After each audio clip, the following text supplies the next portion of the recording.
চিকিৎসার জন্য আবারও লন্ডন যেতে পারেন বেগম খালেদা জিয়া। পররাষ্ট্র মন্ত্রণালয়ের চিঠি, নোট ভার্বাল ইস্যু।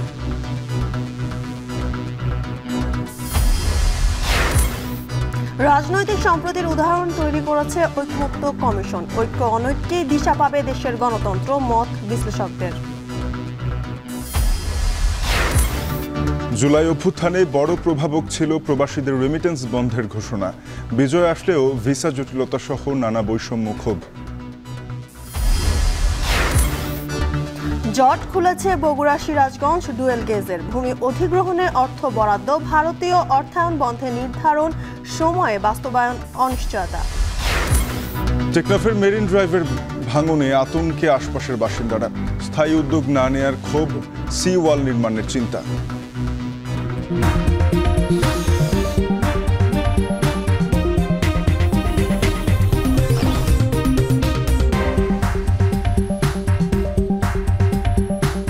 স্বাগত। এখন সকালে পুরো আয়োজনে আপনাদের সঙ্গে আছি আমরা দুজন, আমি জানসিন জুথিকা এবং আমি তানজিম শাফিন। উন্নত চিকিৎসার জন্য ফের লন্ডন যেতে পারেন বেগম খালেদা জিয়া। এজন্য এরই মধ্যে তার একান্ত সচিবের পাঠানো চিঠির জবাবে নোট ভার্বাল ইস্যু করেছে পররাষ্ট্র মন্ত্রণালয়। এবিএম আব্দুস সাত্তার স্বাক্ষরিত পররাষ্ট্র সচিব বরাবর পাঠানো চিঠিতে বলা হয়, চিকিৎসক টিমের পরামর্শে খালেদা জিয়ার উন্নত চিকিৎসার জন্য ফের যুক্তরাজ্যে যাওয়া জরুরি। এজন্য তার 4 জন সফরসঙ্গী মাল্টিপল এন্ট্রি ভিসা নিশ্চিত করতে ব্রিটিশ সরকারের প্রতি অনুরোধের নোট ভার্বাল চাওয়া হয়। উল্লেখ্য, চলতি বছর জানুয়ারিতে উন্নত চিকিৎসার জন্য যুক্তরাজ্যের লন্ডনে যান খালেদা জিয়া। সেখানে লন্ডন ক্লিনিকের বিশেষজ্ঞ চিকিৎসকদের তত্ত্বাবধানে চিকিৎসা নেন তিনি। পরবর্তীতে 6 মে চিকিৎসা শেষে দেশে ফেরেন সাবেক প্রধানমন্ত্রী বেগম খালেদা জিয়া।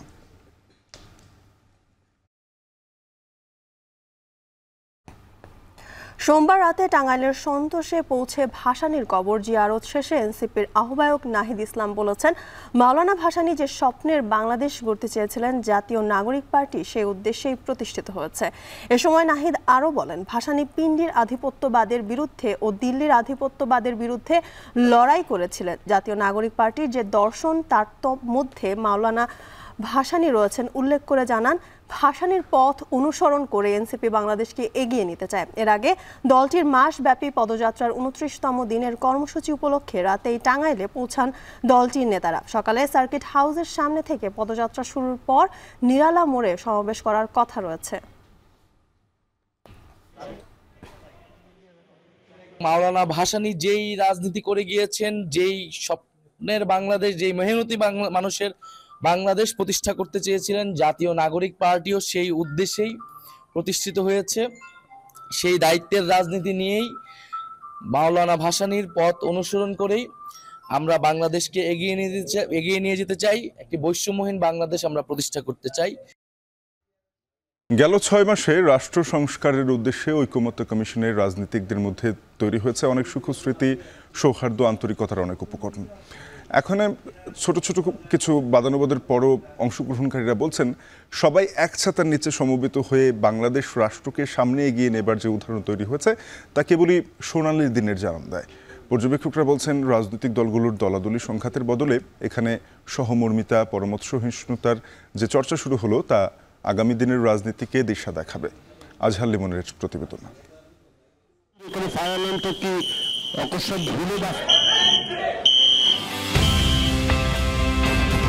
দুর্যোগ এলে ভুক্তভোগী সবাই। দেশের প্রায় সবকটি রাজনৈতিক দলের শীর্ষ নেতাদের এমন হুড়োহুড়ি কারণ হঠাৎ ফায়ার অ্যালার্ম বেজে উঠেছে ফরেন সার্ভিস একাডেমিতে।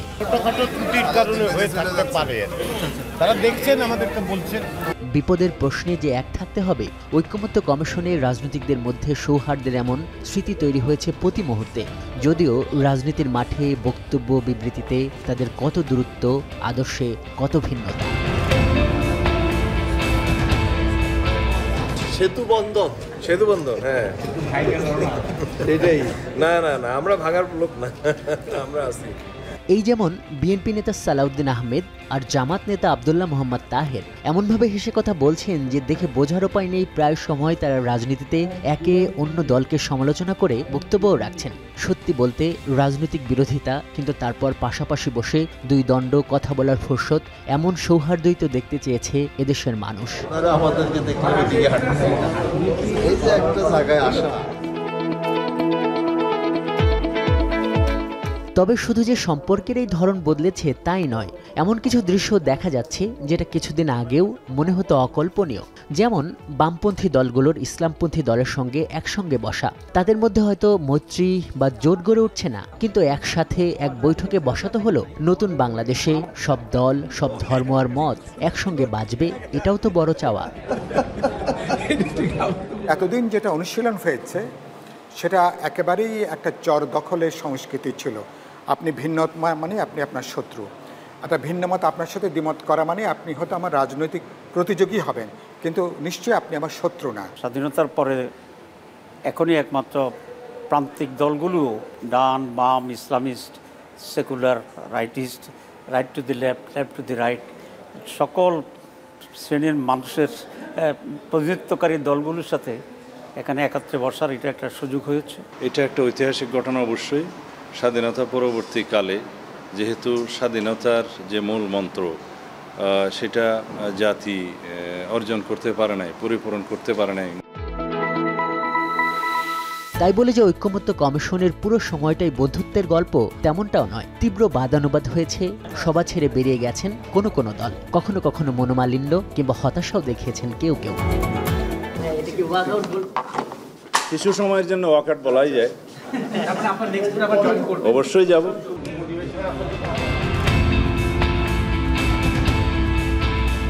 কিন্তু এতদিনের এই বৈঠক, দিনব্যাপী যুক্তিতর্ক, হাসি ঠাট্টা, খুনসুটি সব মিলিয়ে দলগুলোর মধ্যে কি একটুও পারিবারিক আবহ তৈরি হয়নি? আর অবশেষে যখন এই মিলন মেলা শেষ হচ্ছে, তখন কি অবচেতনে হলেও মনের মধ্যে কোনো বেদনা টের পাচ্ছে কেউ কেউ? চিফ জাস্টিস কে হবে আমরা সব দল মিলে চা খেতে খেতে ঠিক করতে পারি কিনা, প্রধান নির্বাচন কমিশনার কে হবে, দুদকের চেয়ারম্যান কে হবে, এটা আমরা ঠিক করতে পারি কিনা। এই আলোচনাগুলো যদি আমরা ঐক্যমতে আসতে পারি তাহলে দেখবেন যে জাতি অনেক স্ট্রং হবে।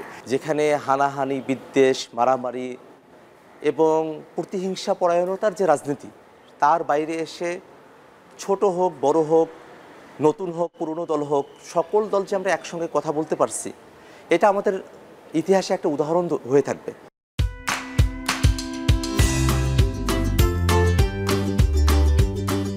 এই কয়দিনে সবুজে ঘেরা শান্ত ফরেন সার্ভিস একাডেমিতে ব্যস্ততা ছিল প্রতিটি ফ্লোরে, ক্যান্টিন, লাউঞ্জ কিংবা প্রতিটি হল রুমে। আগত অতিথিদের জন্য স্ন্যাক্স, দুপুরের খাবার, এসব নিয়েও কর্মচারীরা ব্যস্ত ছিল নিয়ম করে। নামাজের জায়নামাজ কিংবা খাবারের টেবিলেও রাজনৈতিকদের আরও কাছে এসে জানাশোনার সুযোগ তৈরি হয়েছে, জমেছে অনেক স্মৃতি। তো যখন এই অভ্যুত্থান সফল হলো, আমি ঠিক এরকম একটা দৃশ্য মানে আমার স্বপ্ন ছিল যে একটা বড় রকমের সংস্কারের আলোচনা হবে এবং সেখানে গোটা জাতির আগ্রহের কেন্দ্রবিন্দুতে পরিণত হবে।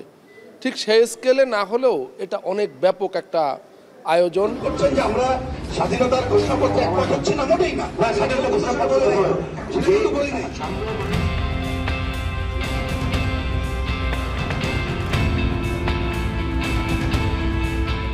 ঐকমত্য কমিশনের দ্বিতীয় ধাপের কোনো সভা সকাল থেকে শুরু হয়ে গড়িয়েছে রাত অবধি, এবং এ সমস্ত সভা থেকে কী খবর আসে তা সংগ্রহ করতে সারাদিন এরকম অপেক্ষা ছিল গণমাধ্যম কর্মীদেরও, এবং তারা একই সঙ্গে ঐতিহাসিক এই ঘটনার একজন সাক্ষীও।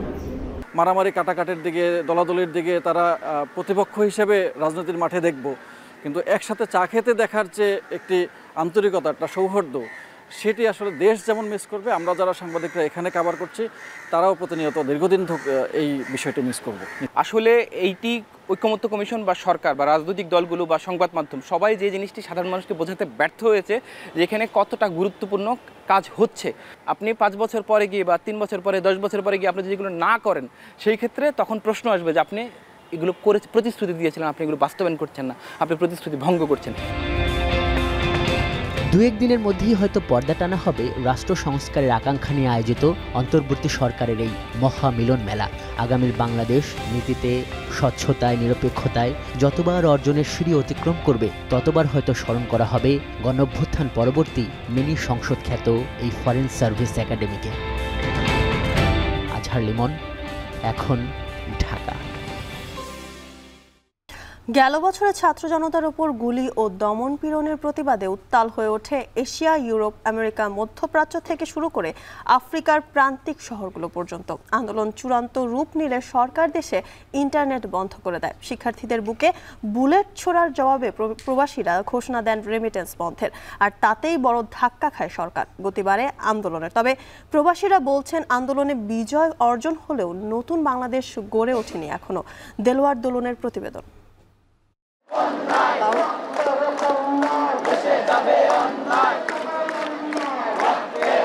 ছাত্র জনতার উপর গুলি, দমন নিপীড়নে প্রতিবাদে উত্তাল ঢাকা। বিপরীতে আন্দোলন দমাতে মরিয়া স্বৈরাচারী সরকার। এদিকে প্রতিবাদের স্ফুলিঙ্গ দেশের সীমানা ছাড়িয়ে নাড়া দিয়েছিল প্রবাসীদের হৃদয়েও। যুক্তরাষ্ট্র, ইউরোপ, মধ্যপ্রাচ্য ও এশিয়ার অনেক প্রবাসী ছাত্র জনতার সমর্থনে নেমে আসেন রাস্তায়। 19 জুলাই আন্দোলনের প্রধান কয়েকজন নেতাকে গ্রেপ্তার করে নতুন ফাঁদ পাতে সরকার। তখনই প্রবাসী আন্দোলনকারীদের কাছে পরিচিত মুখ হয়ে ওঠেন যুক্তরাজ্যে আন্দোলনরত শিক্ষার্থী তারেক। প্রবাসীরা কিন্তু প্রথমে খুব আপসেট হয়ে গেছিল, অনেকে ধরে নিয়েছিল যে এটা আন্দোলন শেষ।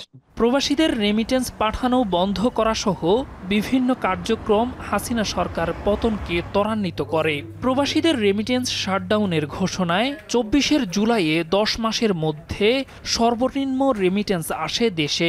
আমরা যদি রেমিটেন্সটা অফ করে দিই, যেহেতু এটা মানে আমাদের অর্থনীতির সাথে মানে খুব ইফেক্টিভলি সম্পৃক্ত, তো ওই চিন্তাধারা থেকে আমি মানে যে রেমিটেন্স অফ করার বিষয়টা নিয়ে লেখালেখি শুরু করছি। রেমিটেন্স অফ হওয়ার পর অর্থনৈতিকভাবে এক ধরনের চাপে পড়ে গেছে। এটা আমরা হচ্ছে জুনায়েদ আহমদ পলকের এই বিবৃতি থেকেই আমরা দেখতে পাচ্ছি।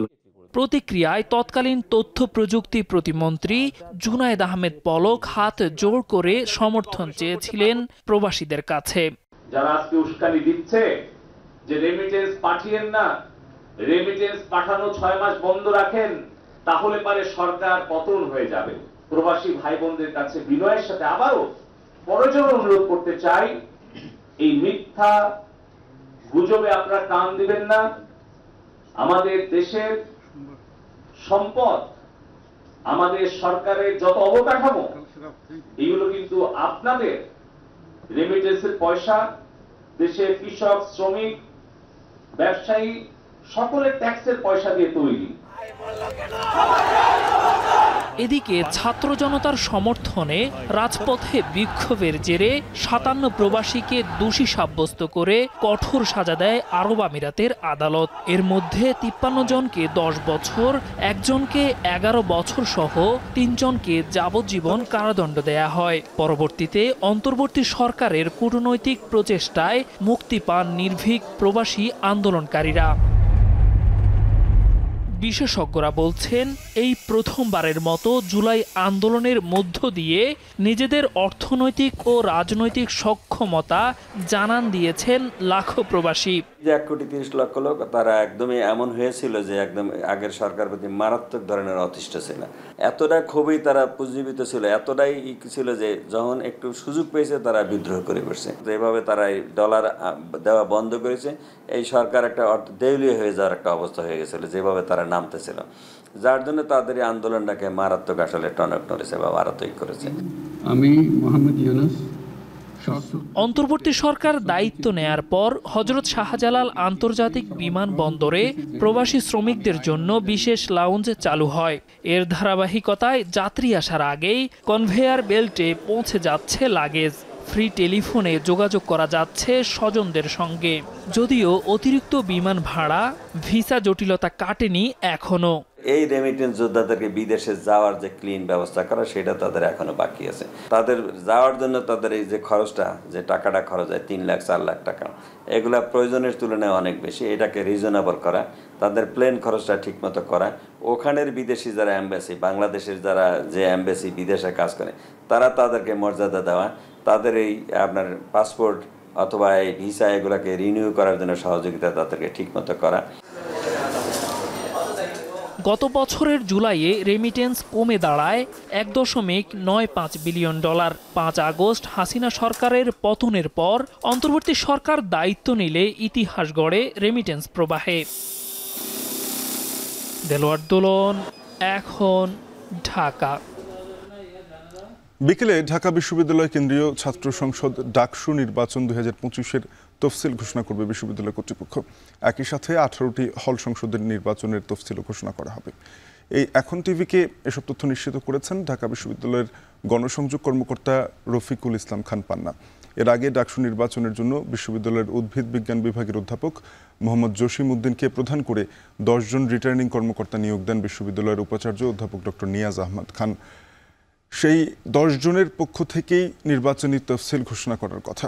এদিকে গত সপ্তাহের এক সংবাদ সম্মেলনে ঢাকা বিশ্ববিদ্যালয়ের উপাচার্য জানান, ইতিহাসে প্রথমবারের মতো আবাসিক হলের বাইরে মোট 6টি কেন্দ্রে হবে ডাকসু নির্বাচনের ভোট গ্রহণ। সর্বশেষ 2019-20 সেশনের শিক্ষার্থী থেকে বর্তমান শিক্ষাবর্ষের শিক্ষার্থীরা ডাকসু নির্বাচনের প্রার্থী ও ভোটার হতে পারবেন। এর আগে সর্বশেষ ডাকসু নির্বাচন হয় 2019 সালে।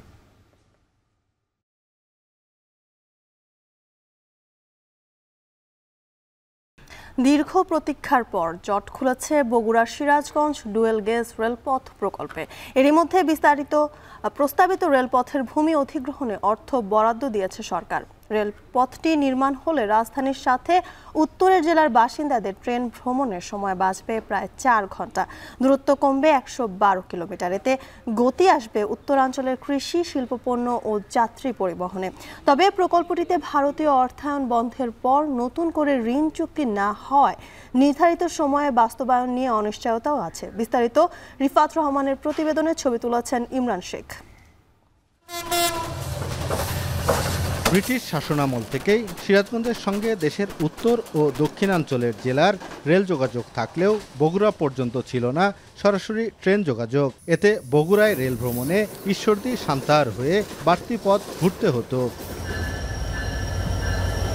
সিরাজগঞ্জবাসীর দাবি ও গুরুত্ব বিবেচনায় 2018 সালে বগুড়া সিরাজগঞ্জ ডুয়েল গেজ রেলপথ নির্মাণ প্রকল্প গ্রহণ করে সরকার। নতুন রেলপথের জন্য সিরাজগঞ্জ ও বগুড়া জেলায় 960 একর ভূমি অধিগ্রহণ করতে হচ্ছে। সম্প্রতি এই প্রকল্পের জমি অধিগ্রহণের কাজ এগিয়ে নিতে প্রায় 2000 কোটি টাকা বরাদ্দ দিয়েছে সরকার। এতে আশার আলো দেখছেন সিরাজগঞ্জবাসী। তবে প্রকল্পটি ঘিরে সম্ভাবনার দ্বার খুললেও ভারতের সঙ্গে ঋণ চুক্তি না হওয়ায় নির্ধারিত সময়ে তা বাস্তবায়ন নিয়ে শঙ্কায় সিরাজগঞ্জবাসী।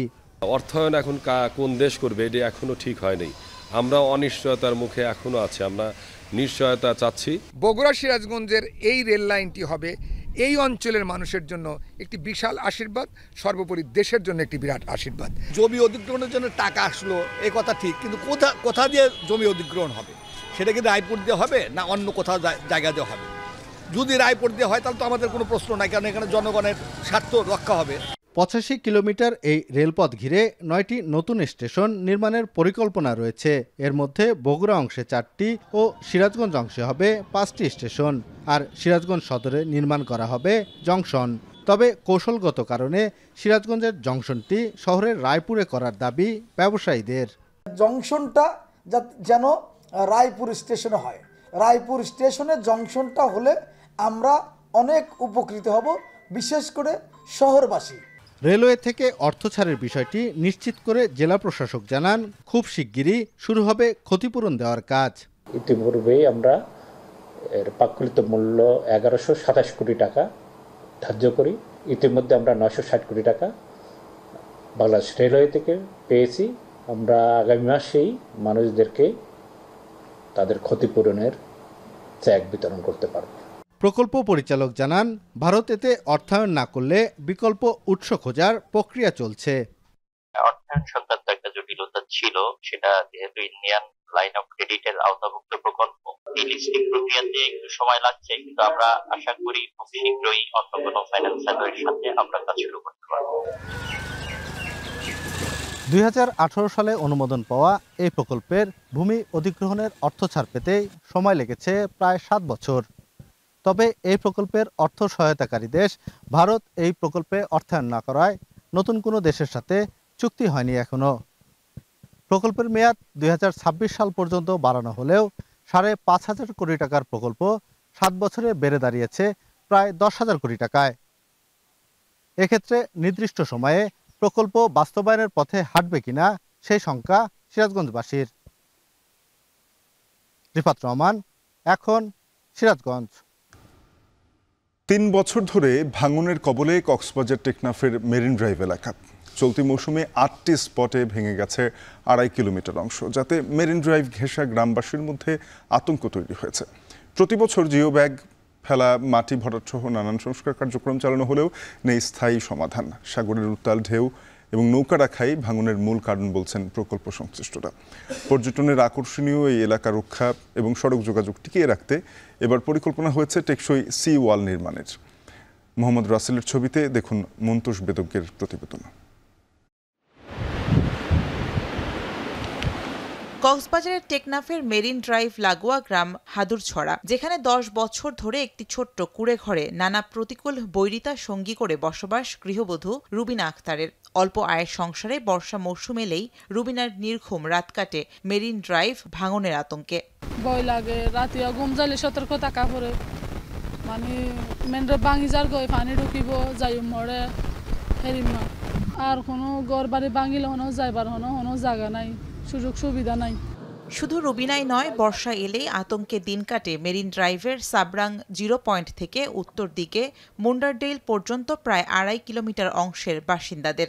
গত 3 বছর ধরে বর্ষায় ভাঙছে মেরিন ড্রাইভ। এতে অতীতে লোকালয়ের বড় ক্ষতি না হলেও যে কোনো সময় বাঁধ ভেঙে পানি প্রবেশ ও বসতি হারানোর আশঙ্কায় বাসিন্দারা। প্রতি বছর আর এই বর্ষাকালের মৌসুমের মধ্যে যে সুন্দর পর্যটনের একটা সুব্যবস্থা আছে, যে মেরিন ড্রাইভ রুট, এই রুটটা প্রতি বছরই কি হয়ে যায়, বৃষ্টির মধ্যে বন্যার মতো এর পানি ভাঙি চুরি যায়। তার মাঝে বাঁচালে গই কারণ চিন্তা হয়ে যায় আরাতি হুয়াইন হরলে যাইম হরে হয়ে আর হাঁদি তো বই মা হওয়া 3জন 4জন বই হাঁদি 13-14 বছর পর্যন্ত থাকি আরা মেন ডরব মানি বাইরে দিন আইলে মতর ভাঙি জাগি জাগই। প্রতি বছর বর্ষা মৌসুমে ভাঙন দেখা দিলেই জিও ব্যাগ ফেলে অস্থায়ীভাবে ভাঙন ঠেকায় সেনাবাহিনীর 34 ইঞ্জিনিয়ারিং কনস্ট্রাকশন ব্রিগেড, আর অর্থ সংস্থান করে সড়ক ও জনপথ বিভাগ। এবার মেরিন ড্রাইভের প্রায় 2.5 কিলোমিটার অংশে ভাঙন ঠেকাতে 5 স্তরের জিও ব্যাগ ফেলা হয়েছে। এছাড়া প্রায় 47,000 বর্গমিটার এলাকায় জিও ব্যাগ ফেলানোর পাশাপাশি ভরাট করা হচ্ছে মাটি। প্রকল্প সংশ্লিষ্টরা বলছেন, রাস্তার পাশে বিপজ্জনকভাবে জেলেদের নৌকা রাখা ও সড়কের উত্তাল ঢেউ মেরিন ড্রাইভ অংশে ভাঙনের মূল কারণ। এমন প্রেক্ষাপটে নৌকাগুলো মেরিন ড্রাইভ থেকে অন্যত্র সরিয়ে নেয়ার নির্দেশনা দেওয়া হয়েছে। এছাড়াও সাবরাং অংশের 2.5 কিলোমিটারে টেকসই সি ওয়াল নির্মাণের পরিকল্পনা রয়েছে বলছেন কর্মকর্তারা।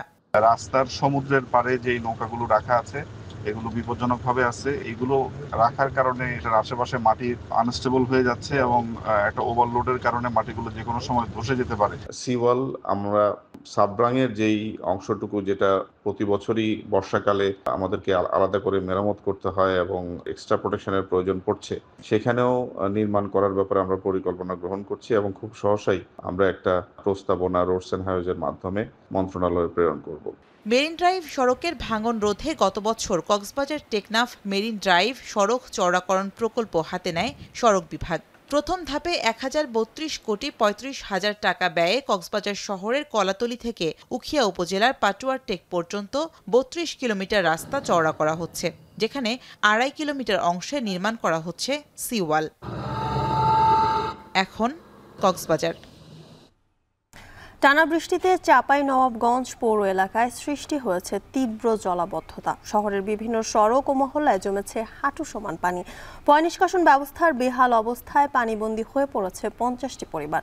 ড্রেনেজ ব্যবস্থা বন্ধ হয়ে যাওয়ায় চরম ভোগান্তিতে বাসিন্দারা। অপরিকল্পিত ড্রেনেজ ব্যবস্থার কারণে এমন সমস্যা বলে দাবি পৌর কর্তৃপক্ষের। সোহান মাহমুদের প্রতিবেদন। বেহাল ড্রেনেজ ব্যবস্থার কারণে সামান্য বৃষ্টিতেই জলাবদ্ধতার সৃষ্টি হচ্ছে চাঁপাইনবাবগঞ্জ শহরের বিভিন্ন এলাকায়। ফলে চরম ভোগান্তিতে পড়ছেন নগরবাসী। তবে সবচেয়ে বেশি দুর্ভোগে পড়ছেন শহরের বেলেপুর এলাকার বাসিন্দারা। নিষ্কাশনের ব্যবস্থা না থাকায় বসত বাড়িতে ঢুকে যাচ্ছে পানি। গত 2 মাস ধরে পানিবন্দী এ এলাকার অর্ধশত পরিবার। এই যে আমাদের মহিলাগুলো হাঁটতেছে কি অবস্থায় দেখেন, ওই কাপড় ভিজায় অথচ প্রশাসনের কোনো টনক নড়ে না। এই অবস্থায় আমরা দিনাতিপাত করতেছি। বাড়ির ভিতরে তো ঢুকে এক হাঁটু হয়, কোনো সময় এক কোমরের কাছাকাছি হয়ে যায়, পানি এরকম হয়। এর আগে বর্ষাতে বৃষ্টিতে এক কোমর হয়ে গেছিল প্রায় কাছাকাছি। বাড়ি ঘর ডুবে যাচ্ছে, স্কুল কলেজ যাওয়া আসা খুবই সমস্যা। তারপরে বাজার ঘাট তো করতে পারছে না, ছোট ছোট বাচ্চার অনেক সমস্যা হচ্ছে। এমন অবস্থা গত 5 বছর ধরেই। ঘরে বৃষ্টির পানি ঢুকে নষ্ট হয় বিভিন্ন আসবাবপত্র। সন্তানদের পড়ালেখার জন্য বর্ষা মৌসুমে ঠাঁই নিতে হয় আত্মীয় স্বজনের বাড়িতে। এ কারণে বাড়ছে ডেঙ্গু সহ নানা রোগের সংখ্যা। ড্রেনেজ ব্যবস্থা যেটা সামান্য বৃষ্টি হলে সমস্ত শহরের পানিটা এদিকে চলে আসছে। ড্রেনটা যদি সঠিকভাবে যদি না করা হয় তাহলে এরকমভাবে আমরা দুর্ভাগ্য অবস্থাতে পড়তে হবে। অন্য বাসাতে যেতে হচ্ছে স্কুলের জন্য, 1 সপ্তাহ ধরে থেকে আসছি, তারপরে হলো যে বাজার করতে যেতে পারছি না। উদ্ভূত পরিস্থিতির জন্য অপরিকল্পিত ড্রেনেজ ব্যবস্থাকে দুষছেন খোদ পৌর কর্তৃপক্ষ। পরিস্থিতি নিয়ন্ত্রণে নেওয়া হচ্ছে নানা পদক্ষেপ বলে জানান দায়িত্বপ্রাপ্ত এই কর্মকর্তা। খুব পরিকল্পিত ড্রেনেজ ব্যবস্থা নাই আমাদের চাঁপাইনবাবগঞ্জে, তবে আশার আলো বাণী শোনায় আমি।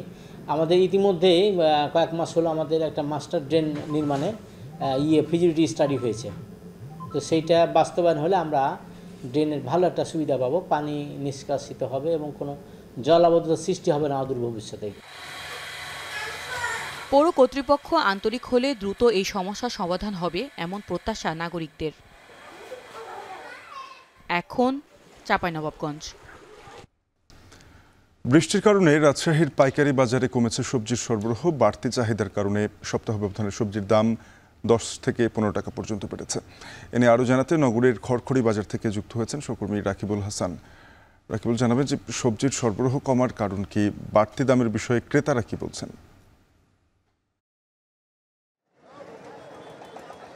শাফিন, পুরো জুলাই জুড়ে কিন্তু প্রায় 600 মিলিমিটারেরও বেশি বৃষ্টিপাত হয়েছে। আপনি জানেন যে আসলে কৃষি মৌসুমের 3টি পর্ব থাকে, খরিফ 1, 2 এবং রবি মৌসুম। এখন খরিফ 2 মৌসুম চলছে, অর্থাৎ গ্রীষ্মকালীন যে সবজি সেগুলো প্রায় শেষ হয়ে এসে এখন রবি মৌসুম অর্থাৎ শীতকালীন সবজির বীজতলা তৈরি করা, সেই আগাম যে শীতকালীন সবজি সেগুলো চাষ করার সময়। এই অবস্থাতে আসলে যেটি দেখা গেছে যে গ্রীষ্মকালীন সবজি যতটুকু আসলে মাঠে আছে সেগুলোর কিন্তু আসলে বৃষ্টির কারণে ক্ষতিগ্রস্ত হয়েছে। সেগুলোর যে ফুল আসে সেই ফুলগুলো নষ্ট হয়েছে এবং যে কচি যে অঙ্কুরগুলো হয় সেগুলো আসলে নষ্ট হয়েছে। সুতরাং এই সময় আসলে যে পরিমাণ আসলে সবজির সরবরাহ হওয়ার কথা সেই তুলনায় আসলে সবজির সরবরাহ খানিকটা কমেছে। অন্যদিকে যেই পরিমাণ সরবরাহ আছে সেটি আসলে স্থানীয় বাজারের জন্য পর্যাপ্ত হলেও এর পাশাপাশি কিন্তু বাইরের যারা ব্যাপারীরা আছেন তারা এসেছেন এবং তারা বেচাকেনা করছেন এবং অতিরিক্ত সবজি কিন্তু রাজশাহী থেকে বিভিন্ন জেলায় বা দেশের বিভিন্ন প্রান্তে চলে যাচ্ছে, যার কারণে কিন্তু এই ঘাটতিটি এবং এই ঘাটতির ফলে এই দামটি বৃদ্ধি পেয়েছে। গেল 1 সপ্তাহের যদি আমরা তুলনা করি খড়খড়ি বাজারে তাহলে দেখব যে কচু যেটি আজকে 30 টাকা দরে বিক্রি হচ্ছে সেটি কিন্তু 1 সপ্তাহ আগেও কিন্তু সেটি প্রায় 18 টাকা থেকে 20 টাকা পর্যন্ত বিক্রি হয়েছে কেজি দরে। পটলের দাম বেড়েছে, সেটি 15 থেকে 16 টাকা ছিল, যেটি এখন 27 থেকে মানভেদে 28 টাকা 30 টাকা দরে বিক্রি হচ্ছে। করলা এবং কাকরোল প্রায় কাছাকাছি দাম, সেটি যেখানে 50 টাকা ছিল আজকের বাজারে আমরা সেটি 60 টাকা কেজি দরে বিক্রি হতে দেখছি। ঝিঙ্গা 30 টাকা থেকে একেবারে 1 লাফে ডবল হয়েছে, কেননা আসলে ঝিঙ্গা একটু বাজারে সরবরাহ কম, 60 টাকা কেজি দরে বিক্রি হচ্ছে। ফুলকপি যেটি শীতকালীন সবজি সেটি একেবারেই নতুন দেখছি আমরা আজকের বাজারে, এবং সেটি ৮০ থেকে ৮৫ টাকা কেজি। যদিও আসলে সেটির মান খুব একটা বেশি ভালো নয়, কিন্তু যেহেতু আগাম এবং ক্রেতাদের একটা আগ্রহ থাকে যার কারণে দামগুলো বেশি, এবং প্রচুর লতি বিক্রি হচ্ছে ৪৫ টাকা কেজি, এবং বেগুন প্রায় আজকের বাজারে আমরা দেখলাম ৪৫ টাকা কেজি দরে বিক্রি হচ্ছে। অর্থাৎ এই যে বাজারের যে এক সপ্তাহের ব্যবধানে প্রায় ১০ থেকে ১৫ টাকা এবং কোনো কোনো ক্ষেত্রে একটু বেশি, সেটির ক্ষেত্রে আসলে যারা ক্রেতা আছেন তারা বলছেন যে হুট করে আসলে এই বর্ষায় দাম বৃদ্ধিতে তারা খানিকটা সংকটে পড়েছেন, একটু কম করে কিনতে হচ্ছে। এবং একই সাথে শাফিন আমরা আসলে যেটি লক্ষ্য করছি যে এই বাজারটি আসলে যে বৃষ্টির কারণে যে বৃদ্ধি পেয়েছে সেটি আসলে যত দ্রুত আসলে অন্যান্য সবজি না আসবে বা বৃষ্টি কমে না আসবে, সেটি কিন্তু দিনে দিনে আসলে এটি বাড়তে পারে বলে এখানকার ব্যবসায়ী এবং পাইকাররা আমাদেরকে জানিয়েছেন। এবং একই সাথে আগাম যে শীতকালীন সবজি সেটি বাজারে আসলে দামটিও আসলে কমে আসবে। তো শাফিন, রাজশাহীর খড়খড়ি বাজার থেকে সবজির এই ছিল আমার কাছে সর্বশেষ খবর। সহকর্মী রাকিবুল হাসান যুক্ত হয়েছিলেন, জানাচ্ছিলেন রাজশাহী থেকে ফলের বাজার নিয়ে। টানা বৃষ্টিতে স্বস্তি ফিরেছে ফরিদপুরের পাট চাষিদের। জলাশয়ে পানি আসায় গেল কয়েক মৌসুমের মতো পাট জাগ দেয়া নিয়ে কৃষকের যে শঙ্কা ছিল তা অনেকটা কেটেছে। তবে ন্যায্য দাম পাওয়ার শঙ্কা এখনো কাটেনি। মৌসুমের শুরুর দিকে আসানোর বৃষ্টি না হওয়ায় সেচের উপর নির্ভরশীল হওয়ায় খরচ বেড়েছে। তাই ন্যায্য দাম নিশ্চিতের দাবি কৃষকের। ফরিদপুর থেকে মফিজুর রহমান শিপনের তথ্য ছবি নিয়ে প্রতিবেদন। ফরিদপুরের জেলা জুড়ে এখন পাট চাষিদের দিনভর ব্যস্ততা। কেউ ক্ষেত থেকে পাট কাটছেন, কেউ দিচ্ছেন জাগ। এমন চিত্রের দেখা মেলে সালথা, নগরকান্দা, বোয়ালমারী সহ জেলার সবকটি উপজেলায়। পাট চাষের জন্য বিখ্যাত ফরিদপুরে গেল কয়েক মৌসুম ধরেই পানি সংকটে জাগ দেয়া নিয়ে শঙ্কায় থাকতে হতো। তবে পাট কাটার মৌসুমের শুরুতেই ভারী বর্ষণে সেই শঙ্কার মেঘ কেটেছে। স্বস্তি ফিরেছে জেলার পাট চাষের সাথে প্রত্যক্ষ ও পরোক্ষভাবে জড়িত ৫ লক্ষাধিক কৃষকের মাঝে। পাটটা ফেলাইছি, পাটটা পরিষ্কার আসবে, পাটটা বেচায় ভালো আসবে, এই কারণে আমাকে ভালো হবে। এবার যে খরচ পড়ছে সেই খরচ আর তো মনে করেন যে কৃষকের মনে করেন টাকা উঠবে না। এক গুল্লা পাট কাটতে ৫ টাকা লাগে, বাইরেতে লাগে আবার ২ টাকা, নইতে লাগে আবার ৫ টাকা। তাহলে আমাদের এই এক মোটা পাটে আরও যে কত খরচ আছে। তবে মৌসুমের শুরুতে বৃষ্টিপাত না হওয়ায় চাষিদের বাড়তি সেচের উপর নির্ভর করতে হয়। এতে গুনতে হয় বাড়তি অর্থ। কৃষকদের দাবি, আনুষাঙ্গিক খরচ মিলিয়ে বাজার পর্যন্ত পৌঁছাতে প্রতি মন পাটের দাম পড়ছে ৪,০০০ টাকার বেশি। ৪-৫টার সেচ দেওয়া লাগে, মেশিন দিয়ে পানি দেওয়া লাগে, সেই হিসেবে আমাকে পাটে কোনো পট্টা হয় না। ৪,০০০-এর উপরে বাজার থাকলে মোটামুটি কৃষক বাইরে থাকতে পারবি। মনে করেন যে এটা কিষেন হলো কাটায় ৭০০, ৯-৭০০ রয়েছে, এতে চালানি ওঠে না। খরচ হিসেবে হলো সেরকম পাটের দাম থাকতে পারে ৫,০০০ টাকা থাকতে পারে, মোটামুটি বাঁচতে হয়। কৃষি বিভাগ বলছে বৃষ্টির কারণে জলাশয়ে পর্যাপ্ত পানি থাকায় পাটের রং ভালো আসবে, যা ভালো দাম পাওয়ার ক্ষেত্রে সহায়ক ভূমিকা পালন করবে। পানির ঘাটতির জন্য কৃষকেরা পাট পচাইতে বিলম্বিত হয় বা কষ্ট হয়, কিন্তু এইবার ধারাবাহিক বৃষ্টিপাতের জন্য পাটের যে পচনের যে প্রক্রিয়াটা আমরা আশা করছি যে এটা অনেকটা পজিটিভ। ফলন আমাদের যে লক্ষ্যমাত্রা তার চেয়ে একটু কম হইলেও কিন্তু আমাদের যেহেতু এরিয়াটা বৃদ্ধি আছে, আমাদের যে উৎপাদনের যে লক্ষ্যমাত্রা সেই উৎপাদনে আমরা অ্যাচিভ করতে সক্ষম হব। চলতি মৌসুমে জেলায় ৮৬,০০০ হেক্টর জমিতে পাটের আবাদ হয়েছে, যেখান থেকে ২,০০০ কোটি টাকার বেশি মূল্যের পাট উৎপাদনের আশা কৃষি বিভাগের। এখন ফরিদপুর। বিশ্বের সবচেয়ে মজবুত আরএফএল ল্যাডার, যা 6061 গ্রেড অ্যালুমিনিয়ামে তৈরি। শক্তিশালী এমএস ক্রসবার নিশ্চিত করে সর্বোচ্চ নিরাপত্তা। RFL ladder. পিরোজপুরের নেসারাবাদে সন্ধ্যা নদীর তীরে শতবর্ষ আগে গড়ে ওঠে ভাসমান কাঠ বাজার।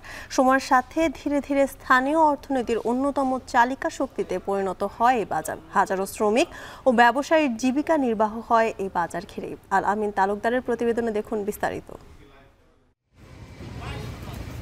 জলের ওপর গড়ে উঠেছে বিচিত্র এক বাজার, যেখানে বিক্রি হয় বিভিন্ন ধরনের কাঠ। শতবর্ষ আগে পিরোজপুরের নেসারাবাদে সন্ধ্যা নদীর দুপারে যার গোড়াপত্তন।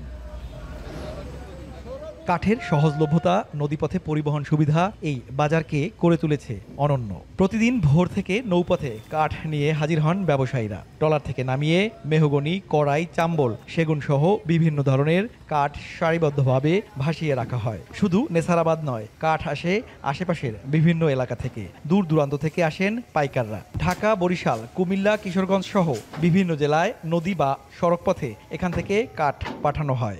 এখান থেকে যারা কাঠ নিয়ে যায় ট্রলার যোগে, তাদের বিভিন্ন নদীপথে বিভিন্ন সমস্যা দেখা দেয়, কারণ নদীপথে বেশ চাঁদা দিতে হয় তাদেরকে। যে এলাকায় গড় উঠে কাঠ দিয়ে তারা লম্বা কাঠ নেয়, যে এলাকায় ফার্নিচার করে তারা শর্ট কাঠ নেয়, যেমন 5 ফিট 7 ফিট কাঠ নেয়, এগুলো মেহগিনি কাঠ নেয় অধিকাংশই। এখানের কাঠের গুণগত মান অনেক ভালো। এই কাঠগুলো বাংলাদেশের দক্ষিণাঞ্চলের প্রত্যন্ত অঞ্চল থেকে এখানে কাঠগুলো আসে। কাঠের এই বাণিজ্যে সরাসরি জড়িত প্রায় 5,000 মানুষ, আর পরোক্ষভাবে 20 থেকে 30,000 মানুষের জীবিকা চলে এ বাজার ঘিরে। শ্রমিক, কাঠ ব্যবসায়ী, এজেন্ট ও পরিবহন কর্মীদের কাঁধে ভর করেই গড়ে উঠেছে এখানকার স্থানীয় অর্থনীতি। চিরাই করবার গুছাইয়ে মুছাইয়ে মনে করেন ট্রাক অথবা আপনার ট্রলার ওইসবে আমরা লোড করে দিই। বিভিন্ন জেলা থেকে কাঠগুলো এখানে আসে, এসে প্রসেসিংয়ের মাধ্যমে বিভিন্ন জায়গায় চলে যায়। এখানে কাঠের মাধ্যমে বিভিন্ন লোকের কর্মসংস্থান হয়েছে। কাঠের কাজই করি এবং এই দিয়ে আমাদের সংসারাদি সবই চলে এই কাঠের কাজ দিয়ে। শতবর্ষী এই কাঠবাজারের ঐতিহ্য ধরে রেখে আধুনিক ও টেকসই করার পরিকল্পনার কথা জানান উপজেলা নির্বাহী কর্মকর্তা। বিভিন্ন এলাকা থেকে লোকজন কাঠ কেনার জন্য এবং বেচার জন্য আসে। পূর্বে বিশেষ করে সুন্দরবন এলাকা থেকে এখানে কাঠ আসতো, যদিও এখন সেটার সংখ্যা কমে গেছে এবং এটি বাংলাদেশের অর্থনীতি, বিশেষ করে স্থানীয় অর্থনীতিতে খুব বড় ভূমিকা পালন করছে। প্রাকৃতিক জলপথ আর মানুষের পরিশ্রম মিলেই গড়ে উঠেছে এই ভাসমান কাঠের জগৎ। এই বাজারই বদলে দিচ্ছে পিরোজপুরের নেছারাবাদ উপজেলার অর্থনীতির চিত্র। আল আমিন তালুকদার, এখন পিরোজপুর। এবার দেশের বাইরের খবর। শুধু নোবেল পুরস্কার লাভের লক্ষ্য নয়, যুদ্ধবিরতির বিনিময়ে বিভিন্ন দেশের খনিজ সম্পদ হাতিয়ে নেয়ার পরিকল্পনায় রয়েছেন ডোনাল্ড ট্রাম্প। ইউক্রেনের পর নিরাপত্তা নিশ্চয়তার বিনিময়ে কঙ্গোর কাছ থেকে বিরল খনিজ সম্পদের চুক্তি করতে চান মার্কিন প্রেসিডেন্ট। তবে সম্পদ বিনিময়ের মাধ্যমে কঙ্গো ও রুয়ান্ডার শান্তি কতটা স্থায়ী হবে তা নিয়ে শঙ্কায় বিশ্লেষকরা। নাফিয়ার মান মনোনয়নের প্রতিবেদন। এশিয়া থেকে আফ্রিকা, বিশ্বের প্রতিটি প্রান্তে শান্তি ছড়িয়ে দিতে দূত হিসেবে আবির্ভূত হয়েছেন ডোনাল্ড ট্রাম্প। মাত্র 6 মাসেই মার্কিন প্রেসিডেন্ট থামিয়েছেন ভারত, পাকিস্তান, ইরান, ইসরায়েল ও থাইল্যান্ড, কম্বোডিয়ার মতো বেশ কয়েকটি যুদ্ধ।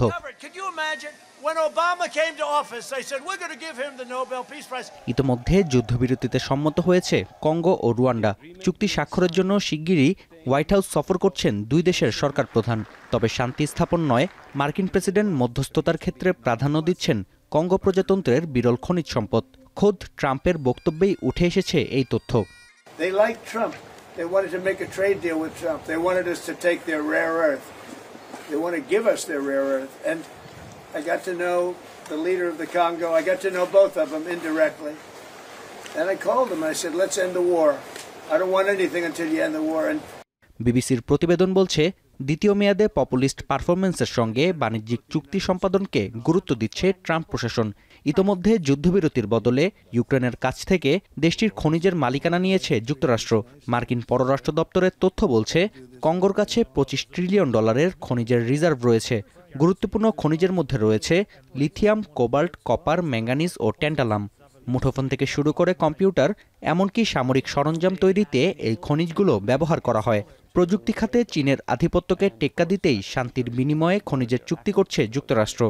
The thing about Donald Trump's this administration in Africa is they are quite clear that they want a more transactional relationship. And that kind of transactional relationship, as you saw with the kind of Ukraine discussions, is, okay, we'll help you out here. What's in it for us? ইতোমধ্যে Congo সরকারের মুখপাত্র জানিয়েছেন, রুয়ান্ডার M23 বিদ্রোহী গোষ্ঠী থেকে নিরাপত্তার নিশ্চয়তা দেবে যুক্তরাষ্ট্র। বিপরীতে কঙ্গোর খনিজ সম্পদ উত্তোলন ও রপ্তানির সুযোগ পাবে মার্কিন প্রতিষ্ঠানগুলো। তবে জ্বালানি তেলের বিনিময়ে চীনের সঙ্গে অবকাঠামোগত চুক্তির মাসুল গুনতে হয়েছে অ্যাঙ্গোলাকে, কারণ তেলের বাজার ঊর্ধ্বমুখী হলেও তার সুফল ভোগ করেছে বেইজিং। বিশ্লেষকরা বলছেন, এমন শান্তি স্থাপনের বিনিময়ে নিজেদের সার্বভৌমত্ব বিকিয়ে দিচ্ছে Congo. Is this really going to impact DRC in a positive way? Because once America comes in, once American companies come in to get what they were promised, right, the minerals of DRC, how is DRC going to look in the future, as well as the people that are living in it? এদিকে রুয়ান্ডার রাজধানীতে মাল্টিবিলিয়ন ডলারের বিমানবন্দর নির্মাণ করছে কাতার। দেশটির রাষ্ট্রীয় এয়ারলাইন্সের 49% মালিকানা নেয়ার বিষয়ে চলছে আলোচনা। তাই গুঞ্জন রয়েছে বিপুল অঙ্কের বিনিয়োগ রক্ষায় ব্যাক চ্যানেলে ওয়াশিংটনকে মধ্যস্থতার অনুরোধ করেছে দোহা। এতে করে দেশের সম্পদ বিক্রি করে অর্জিত শান্তি নিয়ে প্রশ্ন থেকেই যাচ্ছে। নাফি আরমান মনন, এখন বিশ্ব। যুক্তরাষ্ট্রের নিউ ইয়র্ক শহরের ম্যানহাটনে একটি বহুতল ভবনে বন্দুকধারীর গুলিতে পুলিশ সহ নিহত হয়েছে অন্তত 3 জন। এই ঘটনায় আরও বেশ কয়েকজন গুলিবিদ্ধ বলে জানান new York mayor Eric Adam. স্থানীয় সময় সোমবার সন্ধ্যায় হঠাৎ ভারী অস্ত্র নিয়ে ম্যানহাটনের 345 পার্ক অ্যাভিনিউর 33 তলা ভবনের নিচে এলোপাতাড়ি গুলি শুরু করে এক দুর্বৃত্ত। এতেই মূলত হতাহতের ঘটনা ঘটে। সন্দেহভাজন হামলাকারীও পুলিশের গুলিতে নিহত হয়েছেন। হামলার কারণ তদন্ত করছে নিউ ইয়র্ক পুলিশ।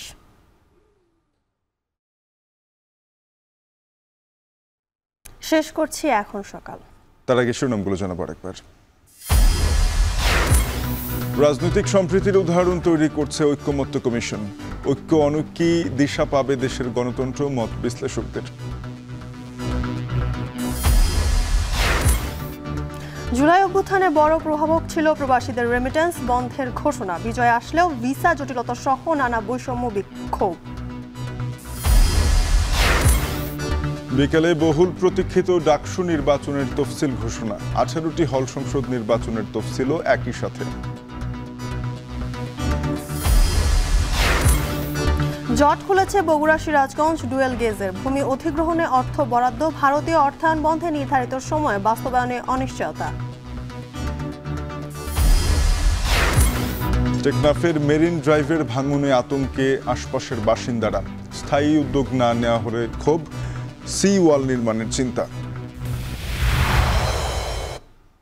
এ ছিল এখন সকালে। এখন টেলিভিশনের ওয়েবসাইট দেখতে ভিজিট করুন www.ekhon.tv। এছাড়া ফেসবুকে দেখতে ভিজিট করুন facebook.com/tv.ekhon এবং ইউটিউবে দেখতে ভিজিট করুন youtube.com/c/ekhon tv।